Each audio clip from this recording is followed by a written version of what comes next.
दोस्तों, आपका स्वागत है मेरे इस चैनल पर। मेरा नाम है सुजाता और मैं लेकर आई हूँ आपके लिए अनसुनी और डरावनी कहानियाँ। तो आज की कहानी मेरी एक दोस्त ने मुझे सुनाई थी, जो कि उसकी दीदी के साथ घटी थी। तो उसने मुझे बताया कि एक दिन उसकी दीदी उनके घर यानी कि अपने मायके आई हुई थी और उनको उसी दिन वहां से लौटकर अपने ससुराल वापस भी जाना था। तो उनको निकलते निकलते शाम के 7 बज गए, क्योंकि दीदी का ससुराल 1 घंटे की दूरी पर ही था और वो अपने स्कूटर पर आए थे। तो जीजू ने उनको कहा कि कोई बात नहीं, हम आराम से पहुंच जाएंगे। और वो लोग लगभग 7 बजे वहां से निकल गए। क्योंकि वो सर्दियों के दिन थे तो थोड़ा अंधेरा जल्दी हो जाता है। और जिस रास्ते से वो लोग अपने घर जा रहे थे वो रास्ता काफी सुनसान था, जिसकी वजह से हम लोग काफी चिंता में थे और बार बार उनको कह रहे थे कि सुबह चले जाना।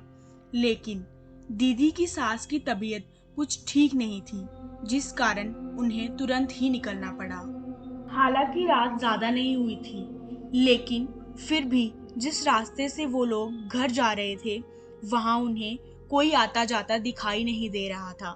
उनको ये बात थोड़ी अजीब तो लगी, लेकिन उन्होंने नजरअंदाज कर दी। घर जल्दी पहुंचने के लिए जीजाजी स्कूटर थोड़ा तेजी से चला रहे थे। इसी दौरान स्कूटर की लाइट से उनको पेड़ की दूसरी तरफ एक औरत दिखी, जो उनको रुकने का इशारा कर रही थी। जीजू को लगा कि ये रास्ता पहले ही सुनसान है और उनको डर था कि कहीं कोई चोर ना हो, तो उन्होंने उस वक्त वहां से जल्दी निकलना ही ठीक समझा। पर जीजू ने दीदी को ये बात नहीं बताई, क्योंकि उनको लगा कि दीदी कहीं घबरा ना जाएं। जैसे ही उन्होंने स्कूटर तेजी से निकाला तो दीदी ने पीछे मुड़कर देखा और वो देखकर दीदी एकदम डर गई। उन्होंने देखा एक औरत वहां खड़ी थी। उसके लंबे घने बाल जो कि उसने खुले छोड़े हुए थे और उसने सफेद रंग की साड़ी डाली हुई थी।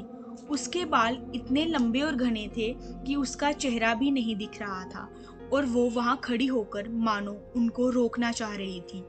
ये सब देखकर दीदी एकदम अपना होश खो बैठी और स्कूटर से नीचे गिर गई। जैसे ही दीदी गिरी तो जीजू भी घबरा गए और उन्होंने घबराहट में स्कूटर रोक दिया। उन्होंने दीदी को उठाने की कोशिश करी, पर दीदी बेहोश हो गई थी। और फिर जीजू की नजर उस औरत पर पड़ी तो उन्होंने देखा कि वो औरत तेजी से उनकी तरफ आ रही थी और ऐसा लग रहा था मानो कि वो कुछ कहना चाहती हो। तभी जीजू ने बड़ी मुश्किल से दीदी को उठाकर स्कूटर पर बिठाया, उनका दुपट्टा लेकर खुद के साथ उनको बांध लिया। इस दौरान जब उन्होंने पीछे देखा तो वो औरत तेजी से भागते हुए उनकी तरफ आ रही थी। इतने में जीजू ने जितना तेज हो सके स्कूटर भगा लिया और सीधा अपने घर जाकर रुका। जब घर पहुंचकर ये बात जीजू ने अपनी मम्मी को बताई तो उनकी मम्मी ने उनको गंगा जल दिया और हनुमान चालीसा पढ़ने को कहा। अगले दिन जीजू ने वहां आसपास जाकर लोगों से पूछताछ की तो उनको पता चला कि उस इलाके में एक औरत रहती थी, जिसके ससुराल वालों ने दहेज के कारण उसको मार डाला और उसका एक छोटा बच्चा भी था। उन्होंने बताया कि वो औरत की आत्मा यहाँ भटकती है और वहाँ रात में आने जाने वालों को दिखती ही रहती है।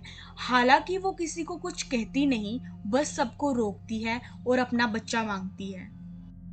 आज इस घटना को हुए 5 साल हो चुके हैं, लेकिन फिर भी मेरी दीदी दिन ढलने के बाद उस रास्ते से निकलना पसंद नहीं करती हैं और उनको डर है कि कहीं उनको फिर उस चीज का सामना ना करना पड़ जाए।